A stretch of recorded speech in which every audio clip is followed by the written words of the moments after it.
Hi, and welcome back to OCD Music and Me. My name's Kyle. I'm a violinist and teacher, and I have OCD. Recently, a viewer suggested that I do a day in the life type of video for the channel. I thought it was a good idea, but there's one problem with it.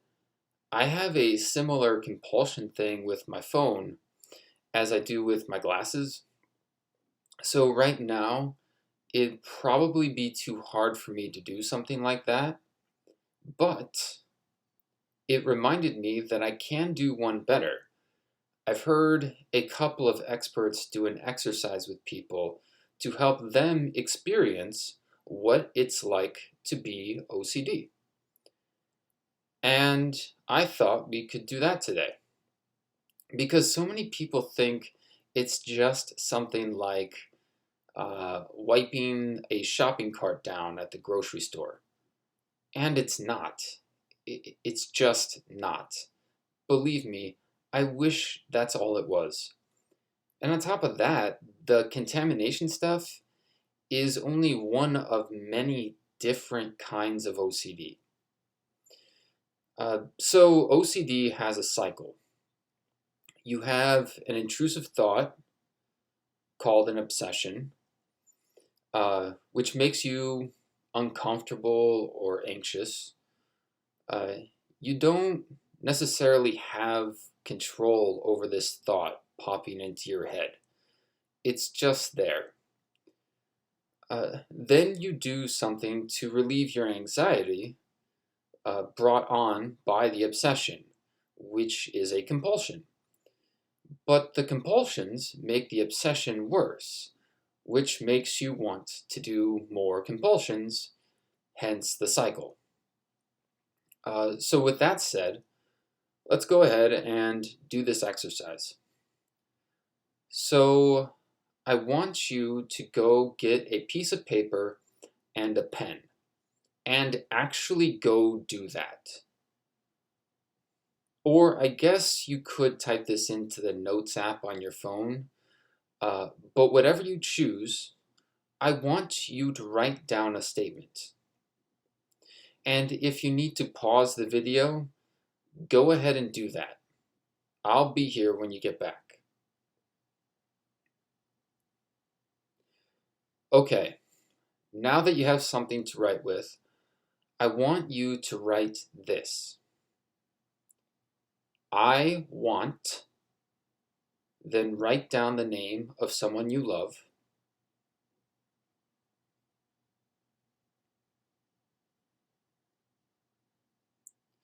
Okay, now write to die a horrible and painful death.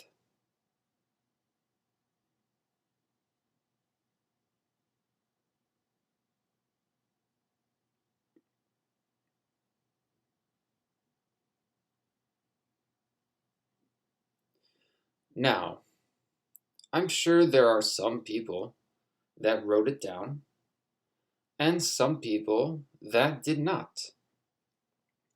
And to the people that didn't write it down, let me ask you this question. Why?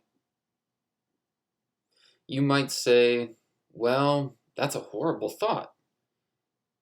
True, but is writing it down going to make it come true? Did not writing it down make the thought disappear? Because I'm betting that thought's still in your head. What's the harm in writing it down? To the people that did write it down, let me ask you this. Would you be willing to carry that piece of paper around with you in your wallet for a week? Or not delete it from your phone if you did this that way? And if your answer is no, then I ask why? And you might say, what if my loved one sees it? Yeah, but what are the odds anyone other than you is going to be looking through your wallet or notes app in the next week? If we're being honest, it's probably about the same as my odds of catching COVID from touching a doorknob, right? It's pretty low. And if your loved one sees it, couldn't you just tell them you were doing this exercise? So, right now, you're probably feeling extremely uncomfortable. If you wrote it down, you probably feel the urge to throw it away. Would you just throw it away? Or would you crumple it up first? But what if my loved one sees the crumpled up piece of paper on top of the wastebasket and decides to uncrumple it and read it? Maybe tearing it up would be better. But my loved one could still see it if it's torn in pieces. So scrubbing out the statement with my pen before I tear it up would be better, right? But what if my loved one could still see it on top of the wastebasket and then asks me what was on that piece of paper? I guess I should just take this trash bag out to the dumpster so it's out of the house altogether. That would be the safest thing, right? Now, unless you actually choose to carry that statement around with you, you fell into that OCD cycle. Because there's always another logical what if. And unless you have OCD, you don't even have the problem. And here's the thing, you'll forget about this in an hour. But that feeling you have right now is basically how I feel every time I uh, turn on a light or touch a doorknob at a minimum, you know, unless I can wash my hands immediately after doing so. And I don't have the luxury of just forgetting about it in an hour. It's there all the time. Uh, that's one reason why I find it offensive when people say something to me like, yeah, I'm a little OCD too. Because you're not. Like, you can't be a little obsessive.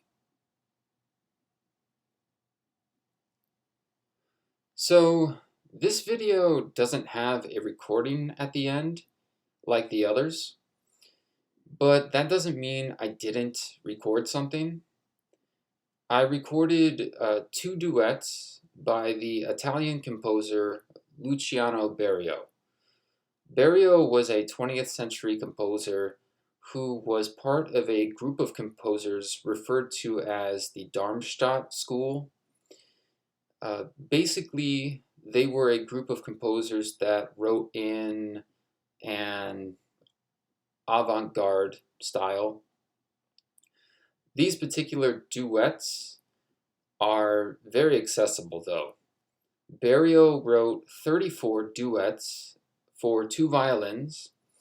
They were written for students and inspired by Bela Bartok's duets. The idea was that they could introduce students to some ideas that the modernist composers of the time were using. Each one was named after either a composer or a friend or a colleague. The ones I recorded are called Igor and Henri.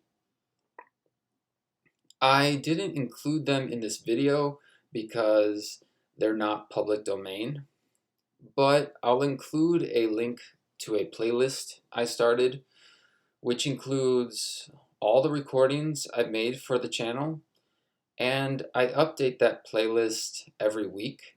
So if you want to listen to it or any of the other recordings, uh, feel free to check it out.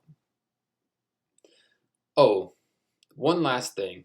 The Darmstadt composers, um, their influence reached beyond classical music. They also influenced popular music, in particular the Beatles, and some of the experimental stuff they were doing on things like the Sgt. Pepper's album or the White Album. So we probably wouldn't have songs like A Day in the Life without them. Anyway, that's it for today.